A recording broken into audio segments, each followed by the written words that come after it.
Bon s'abonner na TV Cap na Free TV Caprice. Bon ça de suite et Jerison na Katia Zurich. Oui. Boya boye belé pour découvrir ma sola sika ma sola bien. Oui, to bombe bino ma sola sika bon ça de suite. Fabrice Rondel. Vous savez qui maman Jeanne s'abonner. Boya boye belé. Beta base. Vous savez qui pourquoi s'abonner. Boye belé pour ça de suite bon ça de suite. La Free TV Caprice ma sola bien na Katia Zurich. Il y a Jerison, boye belé, boza de suite. Manuela Magela. On y sait qui ma chaîne s'abonner. Espé Guylaine. On y ici Fifi la douceur à s'abonner. Free TV Caprice et l'eau comme ma casse na Katia Zurich. Boye belé, beaucoup à la de suite. Ma solo ya bien, tout bon bino ma solo ya bien ya kitoko. Boye belé, bo s'abonner, bo za de suite. Oui, kitoko vraiment même ko non ta ka ya wona ya woka. Non ta les solo mususuté, non ta ka na Free TV Caprice. Ba ma solo ya kitoko moko donc ko la retard. Nicolas Free TV Caprice na zuta na babilo kwa bien na ka. Free TV Caprice, des fois tu as un Zurich quoi. C'est donc à Sika, ma soleil à Bakoto. Les gars, tout le monde soleil à Bakoto, vous s'abonner. Free TV Caprice, na Kata Zurich. Et donc à ma casse, Fifi la douceur, na Kata Bundes, ma soleil à moi s'abonner. Clarisse de Lausanne, Mamie Kies de Lausanne. Solange Diva Plus, na Kata Zurich, on a des 4 s'abonner.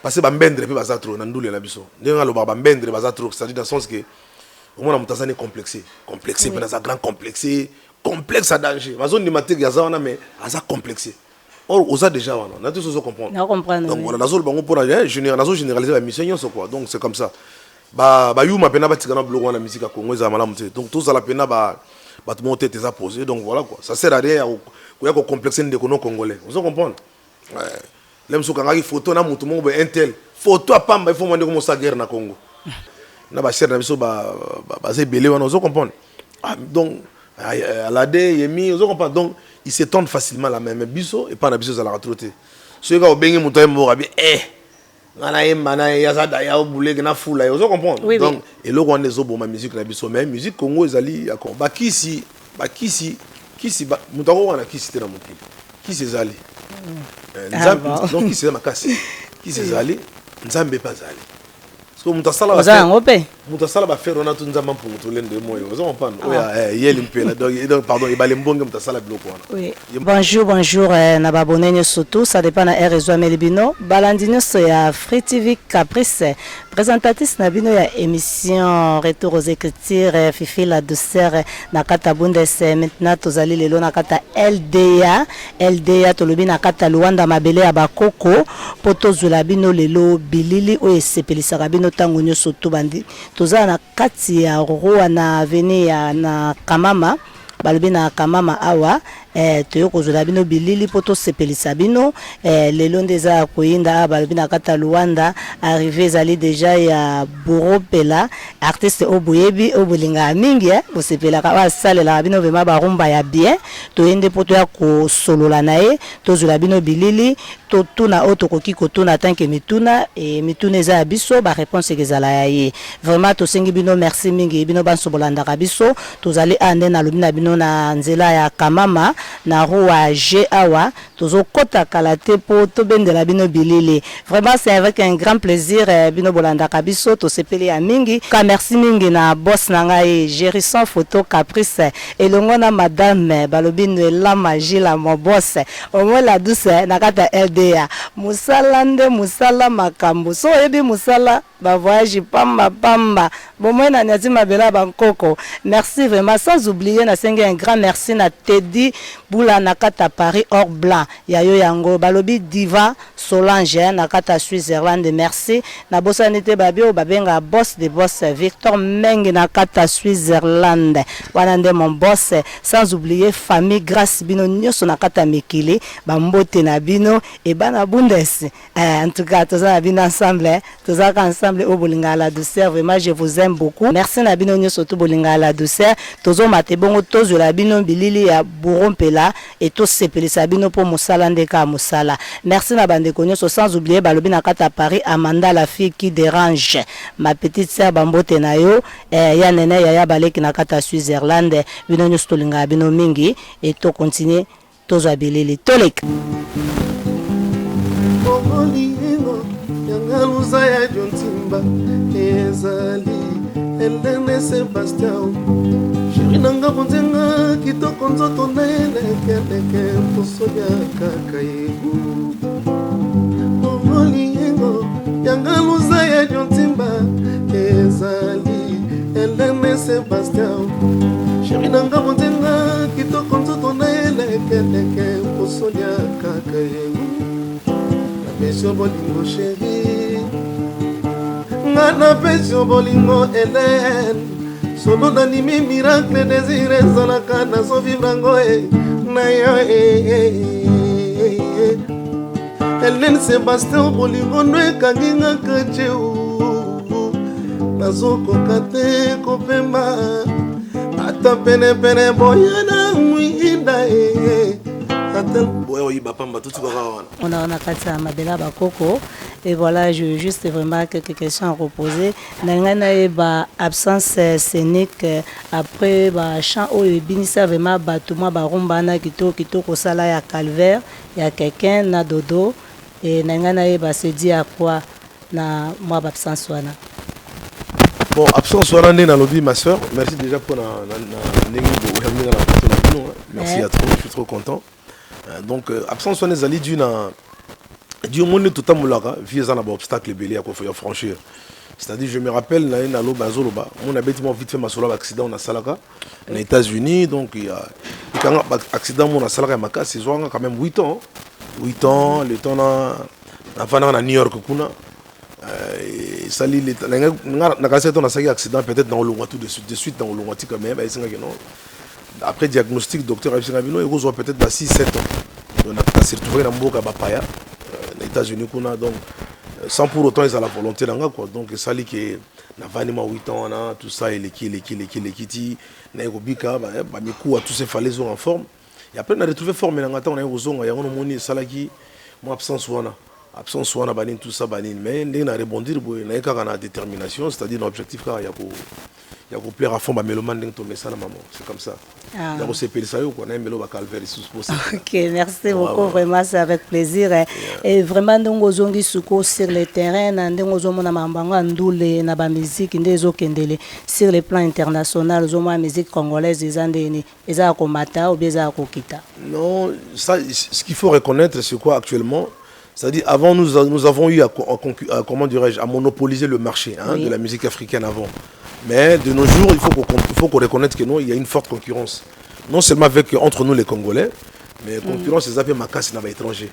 Parce qu'avant, les Nigériens, tu vois, la musique nigérienne, les Tanzaniens, la musique, les Ougandais, donc je pense que la concurrence, c'est ça qui a bisauté. Si tu as rumba, ça c'est pour satisfaire ma communauté, vous comprenez.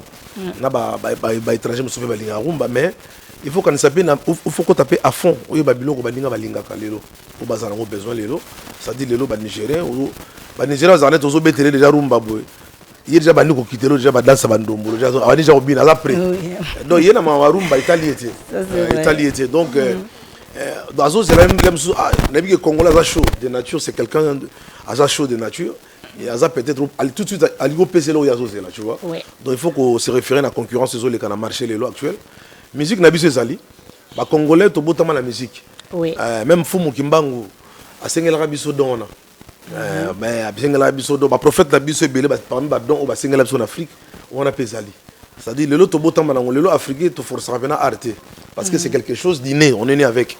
Mais il faut aussi faire avec la concurrence des autres. C'est-à-dire, là, Ivoirien, on a toqué dans un festival, est-ce qu'il faut les kangaï? On se comprend. Donc, c'est comme ça. Mais la musique congolaise, elle est toujours bien existante, elle est toujours là, bien présente. C'est juste qu'on est toujours canalisé. Donc, en tout cas, on a vraiment compté à rouber ta musique. Il y a côté comme on a Mikili Moussous.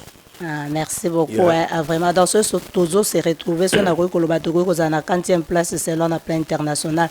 Pour nous, à Nigeria, on dirait qu'on est à Bissau. On s'est retrouvé dans la 40e place. L'équipe n'a rien. L'équipe n'a rien. Ils ont une organisation, c'est-à-dire, ils ont un organiser une industrie musicale. Vous comprenez? Parce que c'est des gens, peut-être que ce comportement, dans le sens que non, on a du mal à s'étendre la main. Vous comprenez? Les losobi au bengi muninga no boy mbanaï akolo ba tengam na BBC. Les losobi muninga dozo on passe c'est-à-dire comportement na mabe wana. Ona landa fi nanga wazio comme ça bi Congolo ndra tamblo na sacha mutema mabe. Donc asela ka soki koto na BBC mo article mo mutema mabe cha on na poche à utiliser ngo. Donc biso ezaka ko bon kolongola ka mutema mabe wana. Vous comprenez? Il y a Kinganyo, il y a Bungai ne Fabrica Saemba. Donc il faut que kolongola histoire ki Bungai wana. Mais je pense que c'est dans un esprit à s'étendre la main. Artiste, n'importe qui. Au moins que n'importe quel artiste congolais, au moins que musique na biso ba dominer bisoté. Donc bango le ça la organisation. Nous ça comme le rap pisco la ngana oyemba. Non, donc le rap David, on a mon David azo na concert na regretta. Oui. Donc on a von André Kopo, ndire mo na fingité ko na zo lo baka ko. Mais ozo mona ko bi mais bango kuna David mo na lem so yembi na pisco, yembi lem na whisky, yembi na ozo comprendre. Na ba cher na biso ba belé on ozo comprendre. Donc Alade Yemi ozo comprendre. Donc ils s'étendent facilement la même biso et pas na biso za la retraité. Ceux qui ont bengi mutoy mo rabi ngana yemba na yazada ya obule na fula ozo comprendre. Donc et là on est obo ma musique na biso mais musique Congo ezali ya congolaise. Ils allaient toujours bien existantes, ils allaient présentes dans le marché musical. Et puis partout au Kendarta, les gens ont fait exemple. Bah Zénith, les levé à ma société. À Bercy, Olympe à ma société. Pourquoi? Parce que depuis moi, quand on est les gars qui entre biso, combattants, mouvement combattant Salamaki, bon, ils appellent tout à fait normal parce que mon cas sur marché, il faut biso mon congolais, tout revendiquer. Vous comprenez? Pour mon cas, tu peux contacter ton amboka. Moi, je non l'IP comme élément primordial dans le ça malamouté. Donc c'est normal. Quelque part, il ne faut pas qu'on ait un mouvement de combattre pour botamer na poto. Ça dit il y a quelque part pour nous soutenir le changement. Vous comprenez? Mais nous avons un peu combat on des peu sans ça bien. Ils attaquent les musulmans na mboka comme na mboka na trône et comme quand les musulmans et tout maison continue quand on a toujours beloto toujours bundate. Donc voilà, même mouvement les acquis bien pourquoi? Parce que il faut qu'on revendique parce qu'à un certain moment on nous a toujours critiqué Congolais les ngaka bilamba.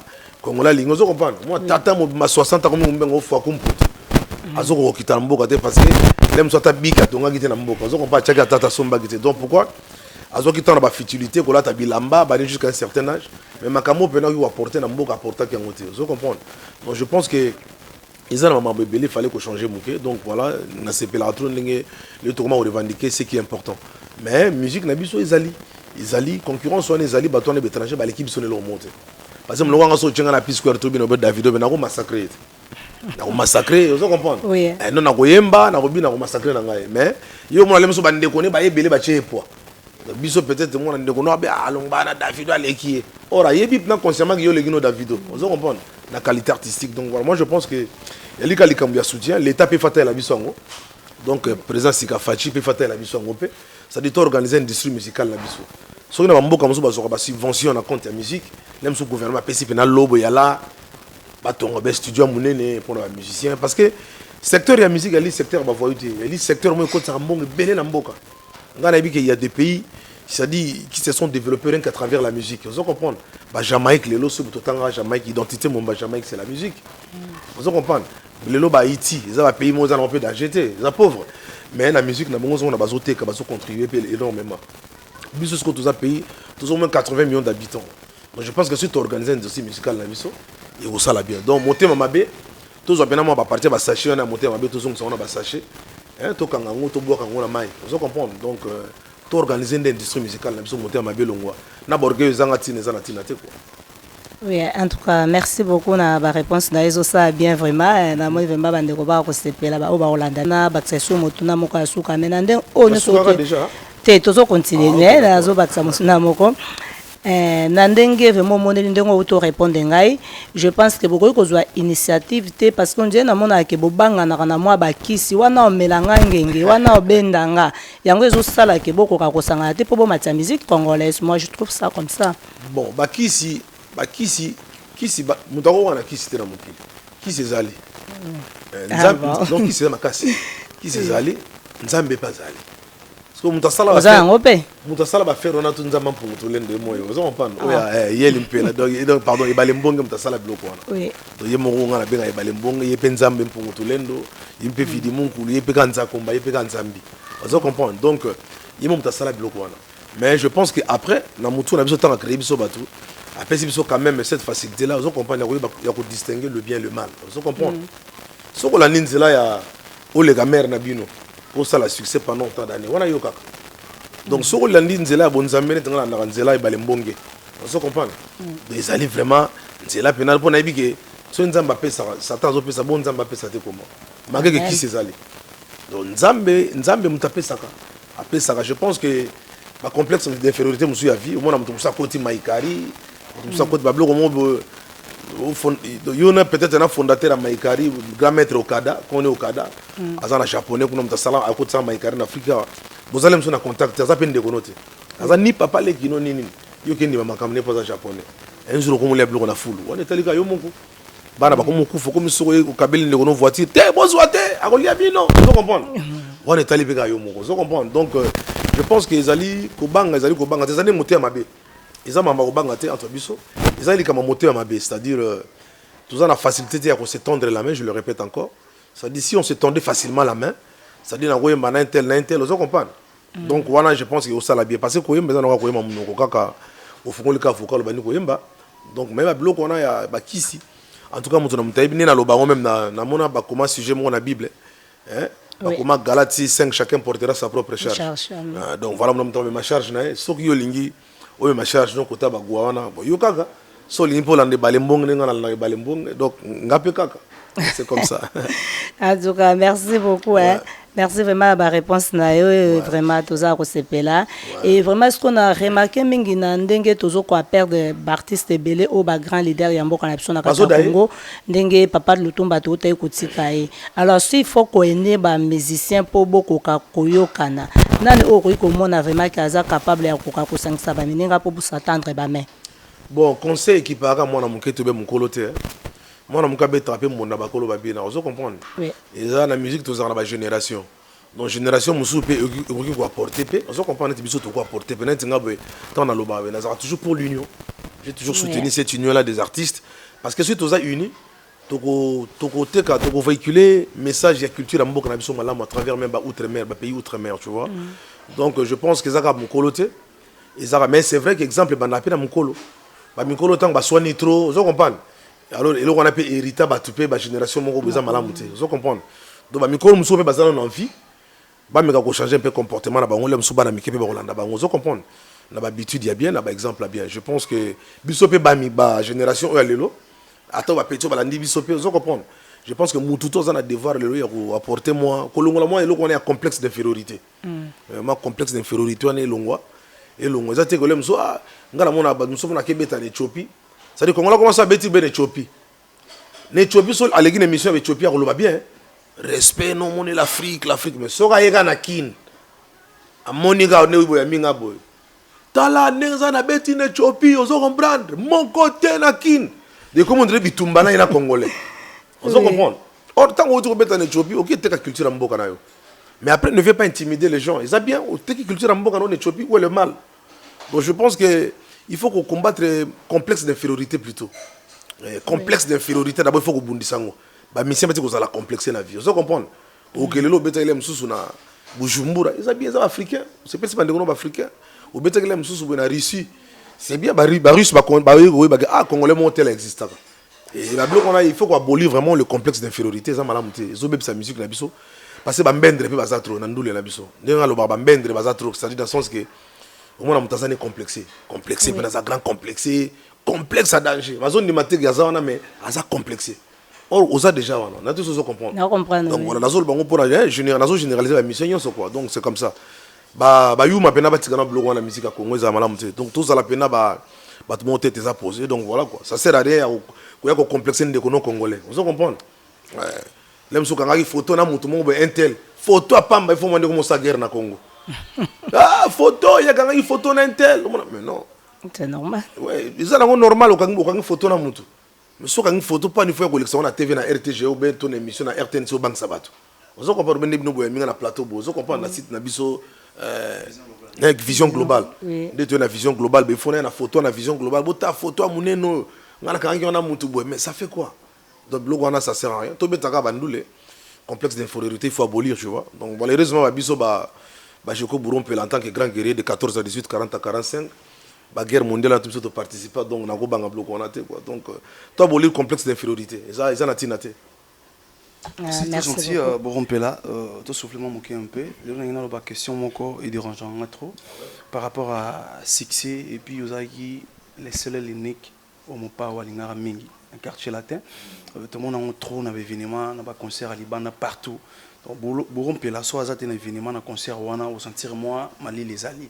Mais est-ce que mon pépé wana na reconnaissance wana tout le monde a eu dernièrement anniversaire à quartier latin absence d'un qui remarquable se dit à quoi? Bon, naza contre anniversaire il y a vu dans un quadra Kouraman, il y a orchestre na biso mon place aussi ka touta, ou tout salama à mamine, nous comprendre. Ou pe le loso qui fait benga biburo ya par exemple naza na mon concert mo bo na Abidjan, il y a ochanga po na roya na aucun il y a pas de problème. Ko quadra Kouraza vie, il y a format biso tous belé. C'est un grand formateur à format biso tous belé. Et puis faut parmi les grands groupes salama makam en Afrique, nous comprendre. Quadra zali l'un des premiers groupes au salama mamine en Afrique, nous comprendre. Les comme Bourou soki na Uganda ou na Mali ba ebi Bourron-Pela soki na Nigeria ba en anglais this is the guy who created Ndombolo vous comprenez ils allaient grâce à quoi drapeau to le kana orchestre vous comprenez donc mais ce 32e anniversaire il ka kiti ezaki salamaki ngana zala kité ezala on mabete parce que 23e anniversaire pe ngana kenda ba msuba kenda kité 23e anniversaire quartier latin ngana zalaki depuis tu Savané Ronaldo bato ba pesa auto bato to zalaki na kofisari histoire ya premier kora ya quartier latin Batumsu bazalaka te tozalaka ngana depuis tu Savané na yemoko le quadra R9 voilà na depuis tu Savané boulolé d'autres bina on dirait nyoka donc c'est-à-dire maintenant que notre il a fait des fois au jour en général des fois grand star grand chanteur ce que jour en tono ça la balance tout ça la balance obi que ce que yane obi ba bien on sound check to meka balance ka bébé mais fait des fois jour en ya meka sound check via bina obi que et pesa vira ngara mo malade na chambre. Oh, des fois, on a bien mais bien les on a monté ma bé quoi vraiment pour les cabisons na bouton lelo, vous comprenez.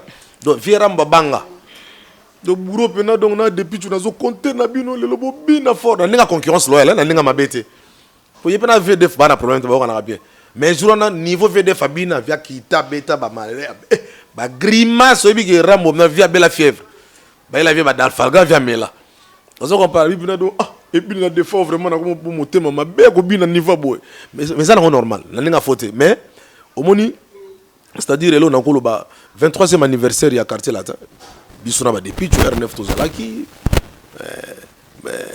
Che Guevara Sam Chundupe azalaki donc tout ça qui m'a belé tu as chaque orchestre na biso mo otolinga rapport donc je pense que ce qui 32e anniversaire et les cas qui n'ont pas donc il ne faut pas qu'on enfonce un problème, vous comprenez? Il faut qu'on ait un problème, donc peut-être na 33e penga na ozala, vous comprenez? 33 na ozala, bani tout ça na ozala. Mais le moment on a le bagine que non, peut-être bon, Dieu merci pe na zala qui peut passer, peut-être pe ndenge pe legela qui, fallait pas peut-être pe na zala, vous comprenez? Pour ngana ngai na oke na ozala trophée na orchestre ngamu na uta na lo bango toujours. Orchestre ngana uta na balek na biso, vous comprenez? O bane ko tala peut-être na télévision.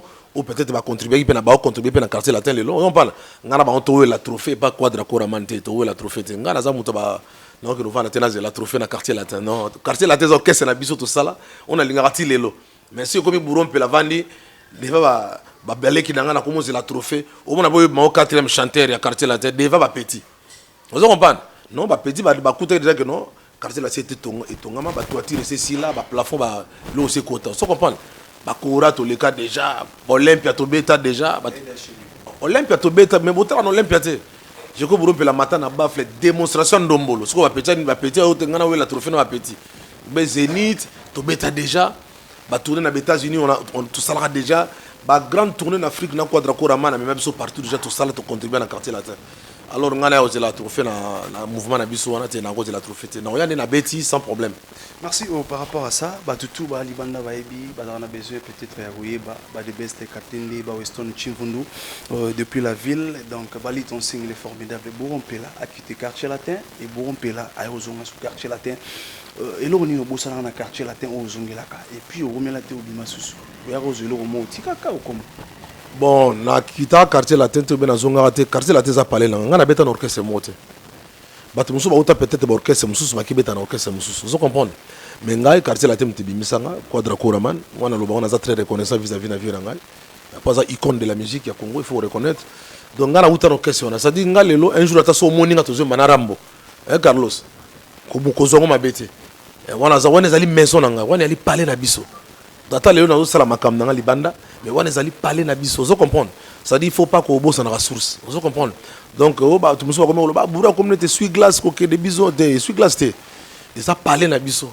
Ils a parlé na biso, c'est-à-dire même les lots un jour lobi na wemba souper na virambo. Ça na on m'a bêté même les lots naza na sala makam nanga naza na projet nanga donc mais quartier la té ali on a regretté rien. Passage dans la quartier la té il y a qui 20 fois 30 fois na regretté rien. Merci par rapport à ça. Les lots Bourrompela tout en la 40e génération. Bon, musique équipe par génération, hein. Musique n'a équipe par génération, parce que les lots, bah, fait le tour de Koufa, bah, tu vas dire, bah, Kadima. Bah, comment mangai pamba ponayo, Kadima, mama, boto, et banze mon ezali. Kadi, kabelanga ne, motema, mama, oh, mama, oh. Ça dit, tant qu'on dit, manzo nezo beta, l'aime souper na bota, ma, tant qu'on fait composant, c'est moi, nous on parle. Mais, la génération, on a bien un coup de mon ezaka. Donc, na classe artiste, na génération, yoso. Michael Jackson, grand prêtre, il n'est plus là. Mais à travers ses œuvres, au moins, il a petit bazobina. Dans mon petit, même si papa Michael est en Kati. Donc, c'est-à-dire, musique, ils ont la génération T. Donc, on est peut-être dans l'âge, vous comprenez. Mais musique, ils ont la génération T parce que, Kofi soit minzem nata. Amour, amour, de faute, salayo zonga. Nous leader, on a par exemple. Moi, on a jeune bazobina, au classé Kofi la génération 1. Parce que azobina, ça va jeune, azobina, ça mikolo, azobina, ça va. Donc, je pense que les Kamzara de musique, ils ont la génération T. Ngane na zabe musique na ngeza na génération T. Merci à toi. Donc le 18 ans à Libanda trop, au temps de Libanda, est-ce que par rapport à Roson Anayo, cette fois-ci tout le monde il y a grande mesure de production à LDA, LNS Pro, on va apporter une musique africaine pour ne pas se focaliser, on est toujours congolaise. La musique africaine nous a liana, ils ont frontière de négo lobby, c'est-à-dire les lots na Angola, na ma kamusu mais pas LNS Pro de Bimi, on comprend. LNS Pro de Bimi, le boss Lunzaya de Timba, c'est-à-dire Messen a eu l'initiative, il y a produit les artistes congolais, ou bien artistes européens, Libanda, à Burundi, ou bien artistes à Angola, vous comprenez? Parce que c'est un vrai africain, Azan n'a pas parti pris, il n'y a pas un peu de donc vraiment, bon, Lunzaya de Timba, boss, vraiment, n'a remercié beaucoup, parce que nous avons une résidence à Tchengalais, résidence Mobimba, Moune, Bandé, Bandelti, Souka, donc 6-5 chambres, et moi, je suis allé à la banque à cause de la porte des zombies à côté, donc, à Tchenga, la confort bien, la Vandi, on a travaillé au calme. Donc, dans la carte LNS Prod, tu signé moi contrat ngana l'Unzaï de Timba, c'est-à-dire tozo bimisa nini, comment dirais-je? Moi, banzi moi bima prochainement, bat baoyo kango, hein? Donc, bat baoyo kango, exa LNS Prod mutazo produire ango. Nazanga mo répéter, nae awa nakuti Alvarito Solo, nakuti pe Alvarito Solo. Alvarito Solo parce qu'on a quatre projets en haut, on a coupé petit dans Equalizer. Equalizer a salapé prévenir grand il y a animation d'âge, il y a un grand animateur. Equalizer parce qu'on a quatre projets en haut. Vous comprenez donc c'est-à-dire tant que projet LNS Pro d'azo produire, ils ça bien. Vous comprenez donc Batouba s'attendre les logo il y a bien, les logo bien Zoya d'ici les Zoya donc LNS Pro ils allaient car les logo maison, label O les autres produire artistes. Les logo na zala kati, le artiste msusa ko zala goya donc c'est comme ça quoi donc en tout cas n'a pas porter le Sika. Et le Sika, na 4 maisons, na 4 maisons, on se comprend. Et puis, bah, touche pe à BM, au peuple, bazo zélan, bah, fan, bazo zélan, bah, mélomane, bah, on sait parce que ça va toucher bien. Donc, bah, on sait donc, collaboration avec LNS Prod, na Bourrompela, na initiative, il y a un rôle de boss, l'Unzaï de Timba, donc, ils ont une merveille des Zoya, donc, bah, Angola. Basé là-bas, vous allez la suite. Donc, on a pu par-ci par-là, il y a qui partout, vous allez en Braza partout, ils ont la poto, donc vous allez la suite. Donc, ils ont vraiment collaboration avec Sika Magambo Sika. Merci, on va passer à une question. Oui, merci beaucoup. Question vraiment elinga linga tuna soko pensate un jour parce que na biko uta na famille moko ya musique et na grand frère na yo. Pensate un jour que beau travailler ensemble. Non, Alain Zali, Alain outi na école Wenge hein. Nous sommes surtout artistes. Mais je me suis beaucoup inspiré de mon grand frère Alain. Il m'a beaucoup inspiré parce qu'à l'époque, Nazara j'avais 13 12 ans. Navana nda comme on a JBM piano, na ba Weranson, on va grand leader de la musique. Ba vinanga ba Didier Massé Langwan Kazi, vous comprenez. Ba vinanga ba Adolphe on mona ba Tata, ba Blaise Boula, wana ba vinga na kola maboko na bango. Depuis l'âge de 12 ans, j'ai na vanda na bango parce que Nazara toujours c'est mon grand frère nanga Olympia là, tu vois. Tu vas même pas parler mon JBM ba né belé. Vous comprenez. Elle m'a posé un peu minerval ou qui pas par habiter et m'a foutu peu. Vous comprenez. Donc ces deux vieux ils m'ont vu grandir. On a basé donc on a BCBG. Il y a Wengete qui a le baou le loté. Mais BCBG pena bon chic bon genre. Bon genre. Donc on a dans la quartier. Donc voilà. Alors on une école on a l'école ya Wenge.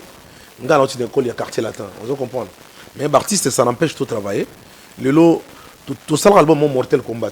Mortel Combat on a grand fait nanga. To beta banzem ba rumba Congo ba sepela ba nin tout ça. Donc tout travaille ensemble. Mais le lot n'andenge il y a des responsabilités dans les Galati 5 chacun portera sa propre charge. Même si via ça nous tana bana koleka ngai ngapena na bana bozo comprendre les mususu. Et que ça que peut-être par rapport à bon vinae. Alors ngaki na les mususu na ndenge mususu ngapena ndenge mususu. Donc je pense que qu'on travaille tout travailler un jour pourquoi pas projet puisqu'on a déjà eu à chanter ensemble dans l'album Mortel Combat. Donc au bas réclamer d'ailleurs Tilelo ba mon abiso na scène ngana ye. Donc voilà. Mais pour créer groupe tout ça la sous-groupe Lelo je pense qu'on a un certain âge montre une façon de responsabilité na vie ça bon donc voilà. Ah oui, merci beaucoup hein, ça c'est vrai dans la sens où un jour bossa la biso ata mo elo mo ressources ensemble ndé bossa la ouais je serai maximum assez là. Merci beaucoup. Merci beaucoup. C'est très gentil par rapport à LNS Pro. De l'autre monde a Mortal Combat au soulevé sous point et marqua et puis et cartonna. Tous les marketing to civilisation public en face entre Yona grand frère nayo et ça la mati et tout le monde sous petit sous quelqu'un y a pâté son boca grave tellement grave mais tous les marketing base ndoule et moi en até et le tout le monde il sali clic entre eux guitariste na biso makasi Alvarez solo et puis na animateur na biso mon ami de tout le temps donc tout ça la na ekwalanga. Est-ce que contrat au Bossali il y a trio au match si tu bien un trio match Bossali est-ce que vous avez une vision qui est libérée puis vous respectez surtout contrat il y a LNS Pro vous assure on a battu au travail bon au moment où tu es l'inza na papier faut toujours respecter contrat vous comprendre kengenge tant on a vu c'est kengenge nzembo wana ezaki pour annoncer venu à makambo yo sala malelo donc voilà kengenge ezaki n'esprit wana donc je pense que dès tout signer contrat na LNS Prod je ne peux que respecter. D'abord, un signé contrat on a mboka batu. Ils ont la belle à Congolais, ils ont la belle à Bangolais. Vous comprenez? Parce que nous avons des teams bas Angolais. Donc tant que la belle na Bango, parce que sur la BBC, image il y a comment dirais-je, il y a contrat qu'on a signé là et au la paix bien. Vous comprenez? Même Alvarito aux la dessus, Equalizer aux la paix dessus. Vous comprenez? À mon avis, à la vie au Sambourité, ça bien. Baza ba responsable, baza pena beso balé sabana Bango. Vous comprenez? À travers Moussalo tout ça là. Je pense que en tout cas, l'engagement, vous allez respecter à fond. Vous comprenez? Vous allez respecter à fond. Marketing, vous allez comme prévu parce que l'Unja de Timba, il assure. Il a assuré jusque-là. En tout cas, pour les autres, on a travaillé un producteur, il est là toujours pour assurer. Ah, je connais un producteur, big, il a commandé, big, on combien? À Sombi. Oh, studio tel, on a un studio minéna, un studio clé, un studio Mozart, un port APA. On a travaillé petit dans AD et pas AD Prod. On a travaillé dans le studio, ça dit toujours à l'aise. Et puis il est toujours là, il a toujours assuré. C'est-à-dire, revendication, c'est là qui était. C'est-à-dire que Koko Somo Zangi, pour apprêter mon bazar, c'est un moment à ma pécota. Vous comprenez? C'est là le bénéfice de l'école. Il y a un temps ticotac. Et je pense qu'un producteur, Azarabongo, ça dit que non, Mikolo, c'est difficile. Tu vois, ces derniers temps, tes producteurs Azarabongo, tu es sur mon cocaté, pour ça la tête. Parce que biso lelo ba artiste tous arapé victime ya ba faux producteur hein ya ba faux producteur na ba faux producteur pourquoi parce que ba surara œuvre ti na musika te vous comprenez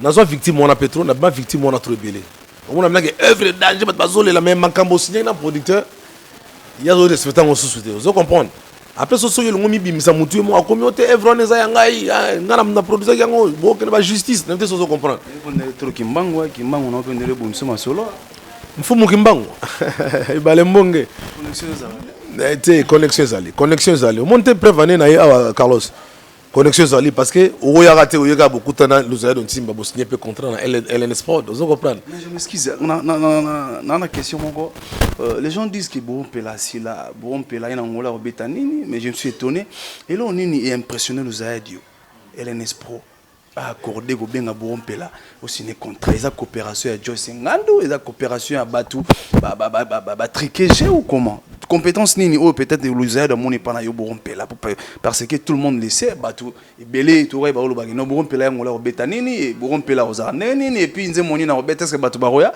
et ka grand maison ya kati ya LDA Luanda LNS Pro ya boss Ntimba luzaya dio et accordé grâce et ba responsabilité ba maramutu et là on est impressionné dans luzaya chana guitare mo zana non na gratement blo mukena beta na ndula ngo langsa na muke guitare mo zana na beta mo ba shamba likombe ba beta na beta ba likombe ba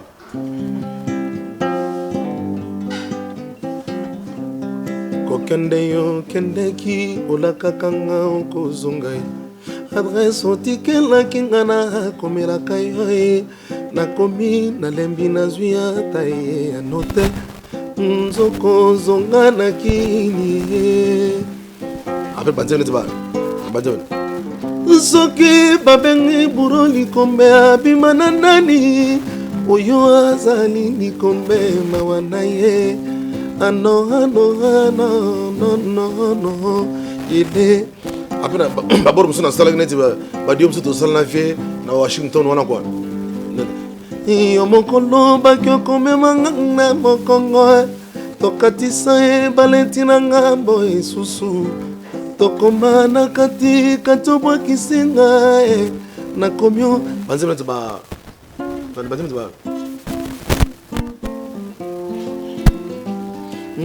cette fois-ci ngana ye epana yo pour yebisanga soki vraiment na motema na yo lingaka nga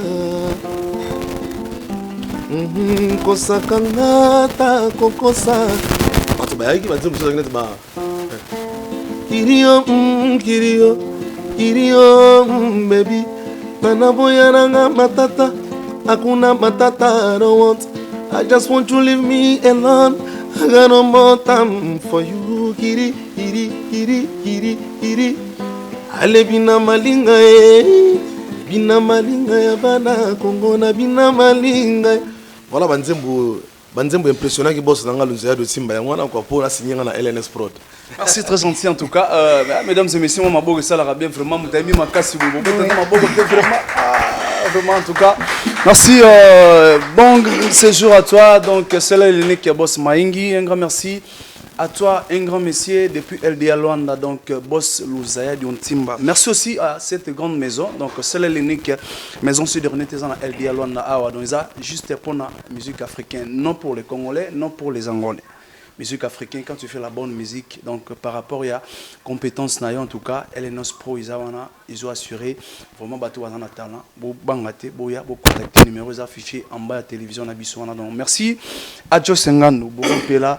Ce dernier temps, tu as vu que le concert est allé na Palanca, espace à Mounene na Rua G.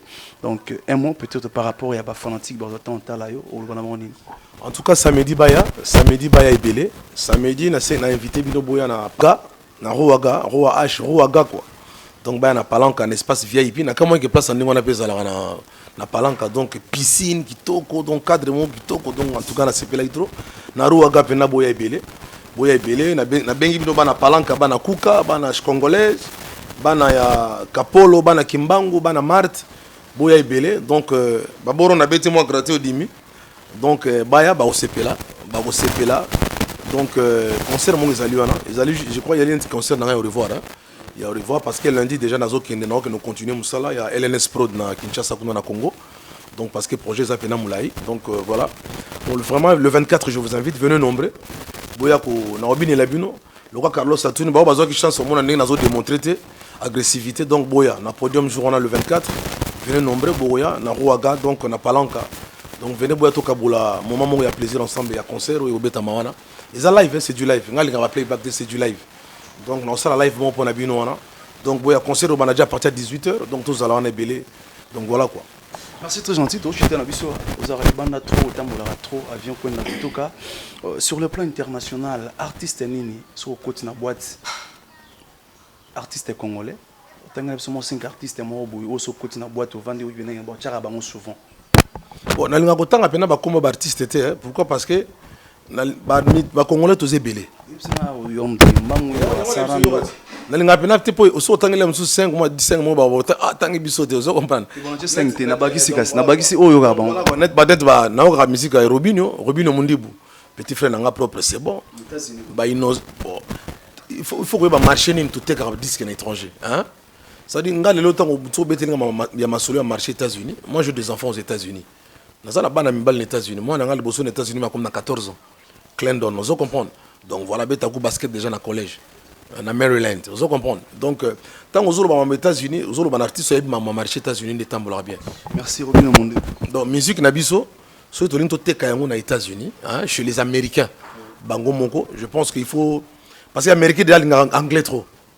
Yo ko man anglais te anglais bimineti boende to anglais bimineti na katako kombe, vous comprenez? To anglais bimineti net ngana zantomba bo mongo bimineti na bité vous comprendre. Donc les Américains ça na exigence na il faut de temps en temps améliorer musique nabiso, améliorer musique nabiso pour na toko na toko ça dit souci zali toko na ba marché na bango moko. Mais ma musique la communauté africaine au basvan dans les États-Unis, bah quand toujours ba concert na biso, nga so na bet na Colorado, ba Ghanéen bayaka, ba Nigérien bayaka, ba Soudanais bayaka parce que ba yi musique na biso depuis l'Afrique, tu vois? Et puis il y a l'été le roi va dans les États-Unis, ba boya musique ba ndeko na bango non. Donc ça dit to carton na mboka ba linga mais la communauté, na peut-être comprendre. Donc bazin musique on les bazin peu ba fan mo bazin peu moi trop exigeant, vous comprendre? Ils a grave non mon ami que moi na Brooklyn, il y a Bronx Alobi so who's gonna have a show over there? Maybe say que non, Bourron place the one who's gonna have the show over there. À la monque bon, let's go see Bourron place. C'est pas difficile. Si Congolais moi c'était non, let me take you know one of my friends coming straight from Congo is gonna have a show over here. So let's go just to see him on stage. So que moi na mboka amemie boete, akene otalangate, agoyate parce que ils ont été pour s'inventer mais ali que musique na biso na to côté to personne na ba million na te ya bango moko ba américain. Vous comprenez? Mais petit à petit bah découvrir que non tout ça la musique a danger et puis dans le but d'entente na boyokane tant que tout ça na bloc on a nous comprendre et comme bah moi bah congolais bah ça la chose na bango États-Unis et c'est pile ça américain parce que tout ça vision mon philosophie monter bah on va simana entre bango mais biso to simana te donc moi to te ka musique na biso na carte na bango américain ça peut-être ou bien na carte il y a vrai français vous comprendre donc c'est comme ça net maître Gims c'est le na France azo ça la fierté ba congolais vous comprendre facilement.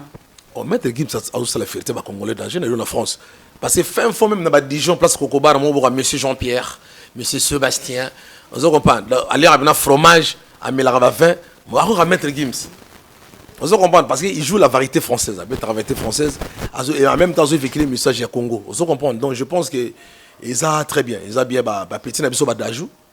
Dajou par exemple les maître Gims et pas française azote très bien vous comprenez malgré Dajou par contre dans la carte il y a américain vous comprenez donc musique ezali marché c'est un peu complexe il faut ba marché on ezali donc il faut pas tous on a ba débat tous on a qui né ba congolais quand mettre voilà tout ça fait faux débat tout ça là faux débat il faut ba débat ça bien pour musique en week-end et puis il faut qu'on se dise la vérité vous comprenez donc c'est comme ça mais ce qui est en Afrique Afrique donc Inosbi bon chanteur alors sa musique a bien donc petit na musa bi mikolo Mawete Mawete gaz Mawete donc la musique très bien on se comprend na ba moto na temberité moto na tembe watanabe na na Afrique on se comprend na ba Robinho Mundibu on basé belé donc basé belé donc je pense que ba fi na net ba souverain leader ya maximum jibem piana wa bangolo on comprend jamais on compte na bat na Afrique na boîte moko boy ça qui va beta jibem piana ou bien ça qui va beta mon pas au Kodra Koraman on se comprend ou ça qui va beta vie na ngangia mawera donc c'est comme ça donc ils a tout ça qu'on se soutenir c'est comme ça. Merci à Bourron Pela. Ma dernière question par rapport à mon ancien quartier latin mon cause à la pétoile nous répétons maintes fois lelo na bana o ba simana yo ba leki o ayo notalaka bango na nsima leki osalaka fierté otalaka mpe kino lelo soki nga mpe na renia na ta na nga mais ye mpe orenia na ta na ye neti na non nasepela na peti nanga mo chanteur moko omba abetaka na quartier latin omba très bon chanteur omba aimba très bien omba bon chanteur maintenant quoi on plus exemple donc azo émerger aza na kata quartier latin je pense qu'un jour so via une initiative ya appuyer bango na ndeka asala kawana nga sala na biso misusu donc il sala bien donc omba bon chanteur na ko baksa pe monet Lindalala un très bon chanteur donc voilà ba chanteur basé belé na Congo. Merci. Oui, merci beaucoup en tout cas na ngana tuna sumo tuna mo pona ngana ngaki nakata LDA ndenge bakeyiri ozomona ke izo évoluer ndeni. Oui. En tout cas na LNS Prod ezali place à aventure. D'abord faut comprendre que nzaya do ntimbaza mutu aza déjà muna makamna ye. So un jour on sa banque na pêche conseil quoi so on sa banque un jour benga le nzaya do simba au coacher vous comprenez donc à coacher na ba domaine bila administratif aza da muta ba administration mais le ko sali on ezaka a joué une initiative qui a senti kaza Congolien Totila et moi na Congolien Totila c'est-à-dire Congo uni le royaume congolais bangola pesa na kati ba Kinshasa ba Congo fois comme Congo Brazzaville vous comprenez c'est-à-dire à une initiative on a propulser pe culture ya africain ya africain ka ba congolais ba africain yoso donc voilà donc en tout cas on a très bien accueilli il y a rien à regretter on a très bien accueilli Makamezo le cas très bien ma sœur le cas très bien et puis Coco Sezate na LLS Prod tout ça la très bien et puis bon on a garantir bino que nabi que si mananga batubele baoya oui pe bazoya déjà comme ko benga LNS Prod les hommes ka burazo gratter guitare pamba côté les sont vandika il y a zo beta guitare pas ça nengo na ndenge nini vous comprenez donc ba regretter les tous na balvarito solo lelo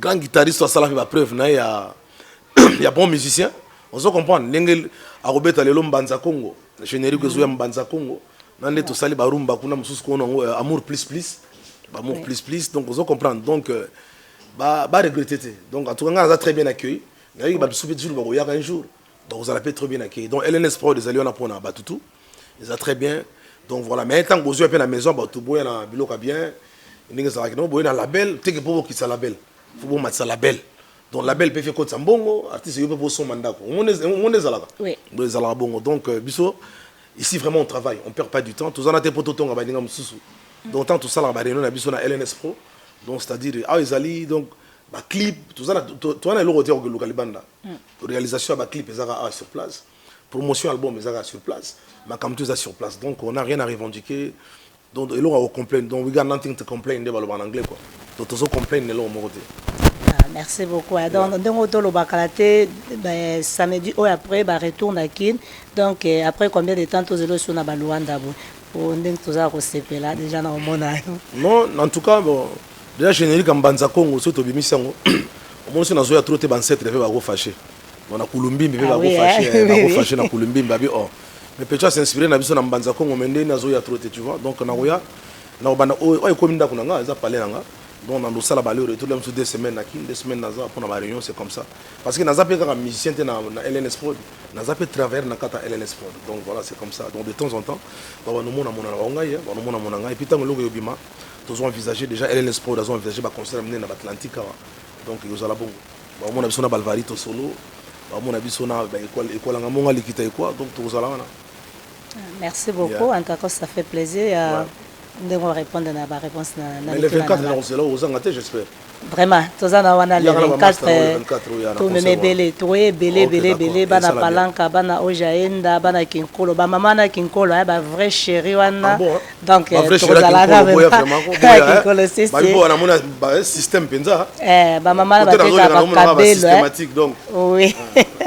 Donc voilà quoi, donc ba mère boya vraiment. Merci tout le monde qui finit bien, merci à Joe Sengando donc l'ange terrestre, merci à toi. Bon séjour à Célé Lénic, boss Maïngi donc depuis la Chine. Merci à Ricardo Kitemoko, merci à une grande personnalité de la bienfaisance, merci à toi C'est l'unique boss LNSPO, donc boss Ntima Luzaedio. Merci à Pouloulou, mon ami Saï, donc de tout le temps. Un grand merci à Maman Timba, donc lit ton signe formidable. Nabosani Souté Victor Mengi, Nzamé à Suisse Wana Nakati à Zurich Wana. Un grand merci à Weston Nchimbondo, patron de la ville, donc côté Mama Bijou. Petit gars moi chargé, ça l'ira bien. Et merci à Bande Connu sur Rolanda Bisso. J'ai dit un grand merci à Gérisson Photo Caprice Nakata Switzerland, Napeso Bambo Tebele, sans oublier honorable Kaska Songwana Père Apalin, Bambo Tebele, Mwana Chichi. Et sans oublier aussi, je dis un grand merci aussi à Baonyo Soubalinganga depuis Bundes, Fifi la douceur, et merci à mon confrère Carlos Caballo, toujours tous ensemble.